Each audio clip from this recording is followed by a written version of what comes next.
Welcome to Coaching Uncut, a special series on the Unstoppable Woman podcast, where I take you behind the scenes and give you a peek into the private coaching I do with my clients. All of these coaching calls have been recorded with the permission from my clients who have generously allowed me to share these with you as a way of helping more people in this world. They give you access to master level coaching and the opportunity to learn the lessons that they're learning right along with them. Please keep in mind that these recordings are not studio productions and the audio quality may be less than ideal, but the content will take you far and help you become unstoppable. With that, listen in and learn.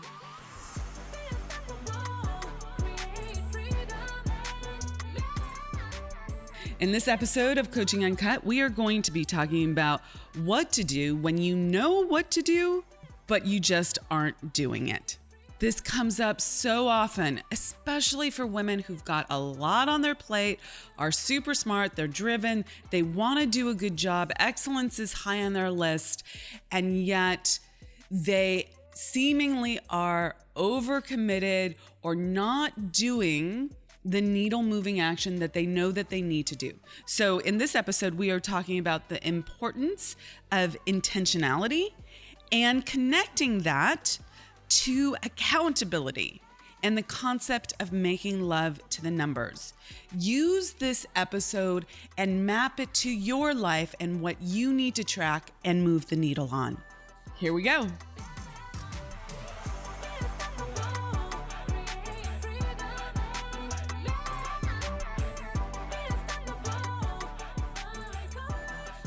Okay, how can I help you on this fine day?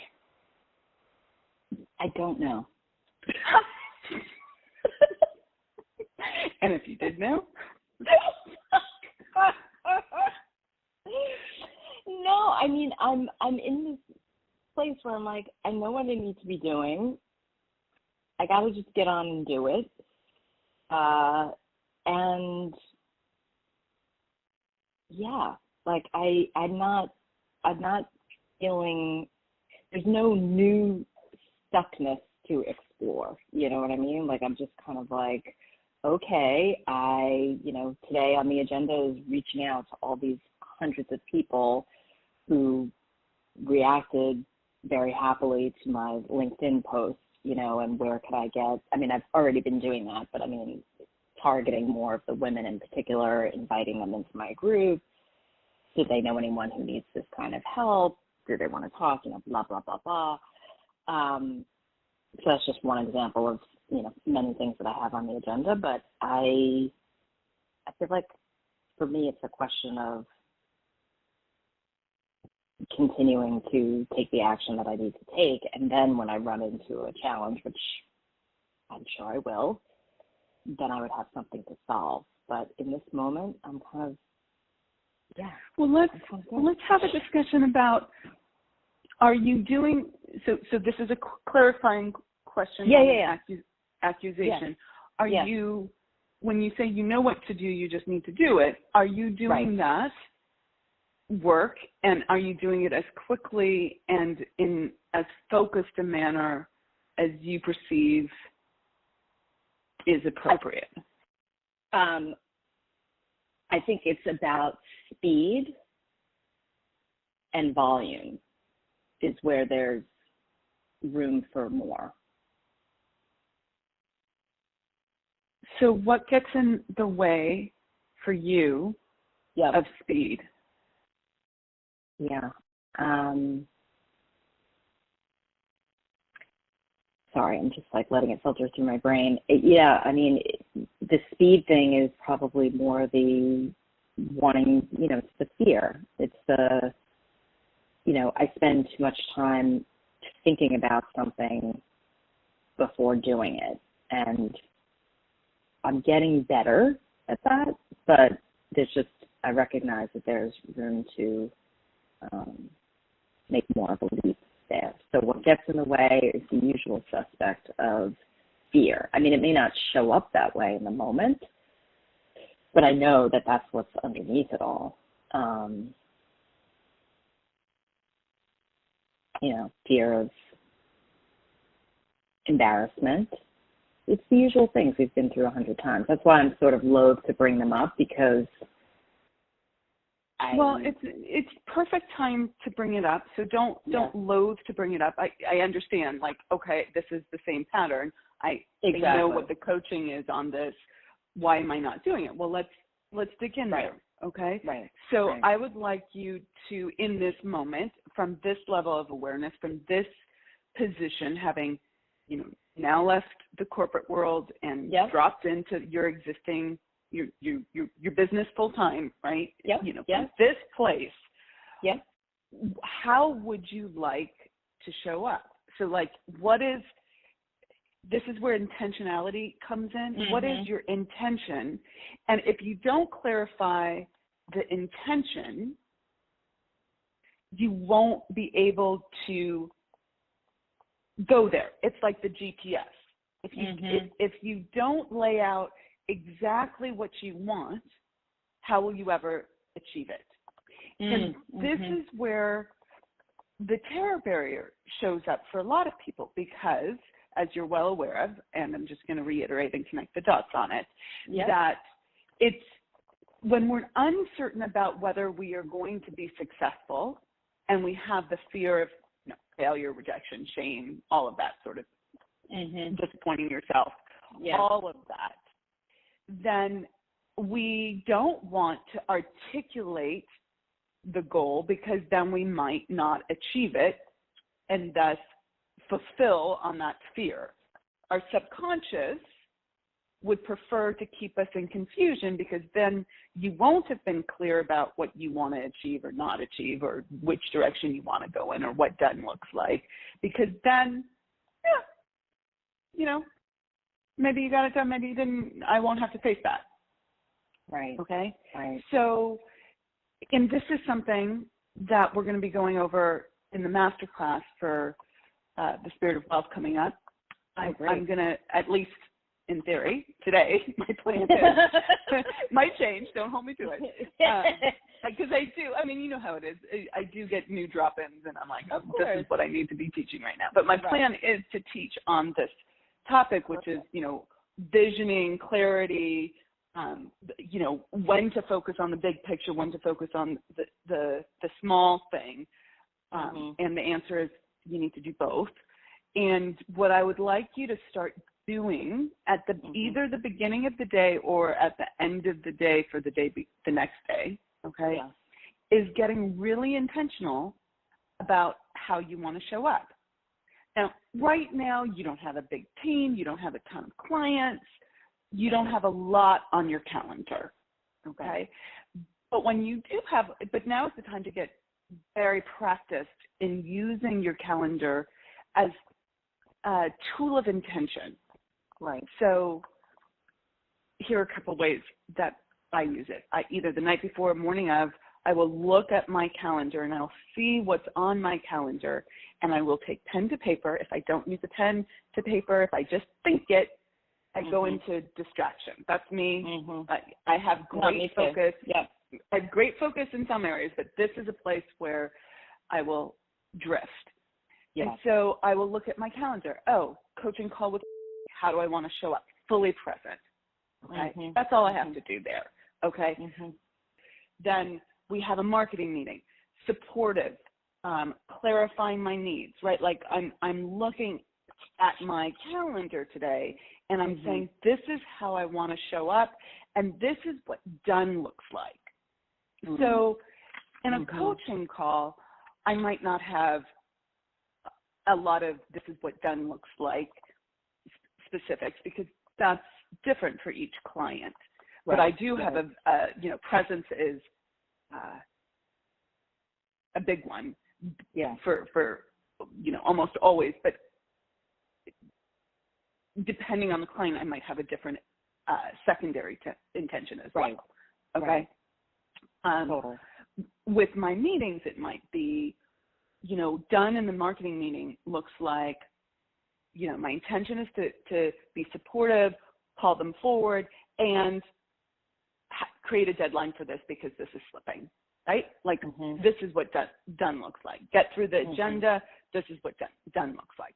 That makes you very intentional Right. And our brains, this is our, well, it's a combination of mind and brain, but,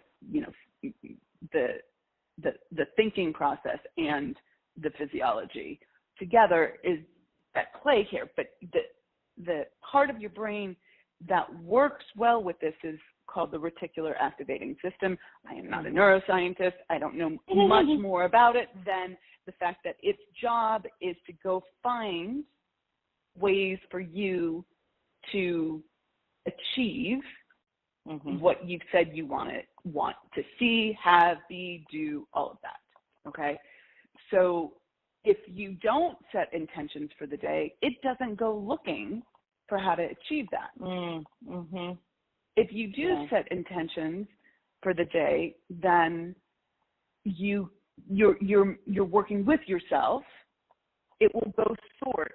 Oh, I need to. You start going into distraction and emptying the dishwasher instead of doing the outreach. It triggers something, and you stop mid dishwasher empty, and you go back to your computer and you do it. Right. And it's fascinating how it works, but you have to. The trigger, I feel, is that intentionality. Yeah. Make sense? Yeah. Okay. Absolutely. No, absolutely. I mean, what I'm just reflecting on as you're saying this, though, also is, it's these two elements: the how you want to show up, which to me means, how do you want to be? How do you want to be in these different circumstances of your day? That's super important, of course. And then, when you talk about what does done look like, that to me is also important, which is, and what am I going to do? I mean, that to me feels a bit more like I was going to say to-do list, but that sounds small. What are the most important things that you're going to do, and how do you know that you're maybe it's you're chipping away at something, but what's going to be, correct. How do you know you're done for the day? Yeah. Correct. So here's the thing: you're part of the Spirit Wealth. You now have the bandwidth to really engage in that program. Start using the accountability process that we have. Do it, and if you've been doing it, great. But I have a feeling that based on this conversation, you need to start doing it. Which in the mornings, it's asking you some very specific questions about what done looks like. Okay. Yep. Totally. And then at the end of the day, it's asking you how'd it go. It's not it's not complicated, but it keeps you on track, and we do actually, track our clients. Yeah. And we we see who's doing, and there's a direct correlation between the people who do this regularly and the people who excel. And here's where the discernment is. You need to figure out what the most important things in your life and business are. So some people put things on their accountability that have to do with the big life stuff, right? And because that's what they've claimed this year as being super important to them, or they're building habits around it. For you, my understanding is that it's like go time with the business. Yeah. So everything needs to be something that leads to that money making. Okay. Yeah. And absolutely. And the rub that happens for most people is that they spend a ton of time on the business development stuff because it does actually lead to money making, right? You need the marketing funnels and all of that. You can't ignore it, but you also cannot ignore the personal outreach. And when you're first starting, that's critical. So I would just prioritize that. That's one of your things every single day. Absolutely. And it needs to have a number with it so that you know specifically whether you did it or not. Right. Okay. Now, does sending a note to someone count as an outreach until they respond back and you set up a time to actually speak to them? So when I was deep in this process, I had 3 was it 3? I tracked my outreach, Yeah. which is text, email, phone, Right. DM, all of that. Yeah. I tracked how many conversations I was having, Mm-hmm. and I tracked how many sales I was having. So yes, 3 things. Right. I knew there were 3. Okay. And you, I believe, have the I sales have the and money sheet. track. Yep. Yeah. Yep. Okay. Yep. And so those are different metrics, and you want to be setting a target for each one. And what Right. you'll notice is if you only have the target for outreach, and or you're only focusing on outreach and you don't have a target for actual conversations with people, you can get really complacent. Oh, well, I've been reaching out to people and it's not working. Yeah. Okay. Yeah. Right? I've been hitting Totally. my numbers, but it's not. And there's this little like, see, right? Yeah. And that's totally like, I'm afraid to have the conversation. I'm afraid to put myself Totally. out there. And so you do need to have a metric for the week in terms of how many conversations you're having, and be tracking that regularly so that you know, okay, well, I actually have to be doing more outreach, or I need to be saying something different in my outreach. Mm-hmm. Like that's not actually converting, so that you hold yourself to that higher. Yeah. Yeah. Yeah. Yeah. So that you hold yourself to a higher standard in your outreach to ensure that you're having those conversations.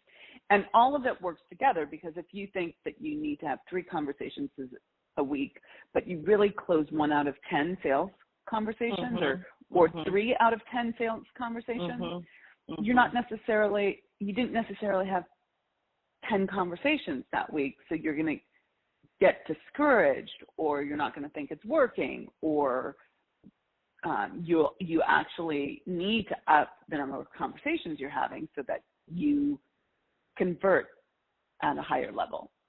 Right. And those, and those conversations, I just want a distinction here. Like, those conversations are not just like, hey, we haven't talked in a while. How are you doing? Let me tell you about what I'm doing. Do you know anyone? Blah, blah, blah, blah, blah. Do you count that as a conversation, or you're only counting as a conversation where you actually know that you're I would count it as a conversation if I'm making an offer. Okay, got it. That's a sales conversation, okay? You can track referral conversations too if you want, but it's only a sales conversation if you make an offer. Right. You can start off by being a catch-up, and if they're a person for whom your work would serve, then you ask a permission question, and then you shift into a sales conversation. But it's only a sales conversation if you make an offer. Totally. Okay. And let me say that even more clearly. Make an offer and ask for the sale. Yeah, because of course. It's an of course. Of course, it's an of course. But as you well know, in the beginning, people are like, I forgot to ask for the sale, right? Like, I've never done that. Yeah, right. Calling you out. Never. Okay. So, all right. I mean, it's just one of those things where specificity, this is again to that point, and I have to go to my next call, but to that point, that level of specificity is the intention or the goal, right? And it's not a clear line between intention and goal, but that's the GPS. That's how you know what done is. Okay? Yeah. Okay. Awesome. All right. Thank you. Take care. You're welcome. Right. Okay. Sounds good. Bye.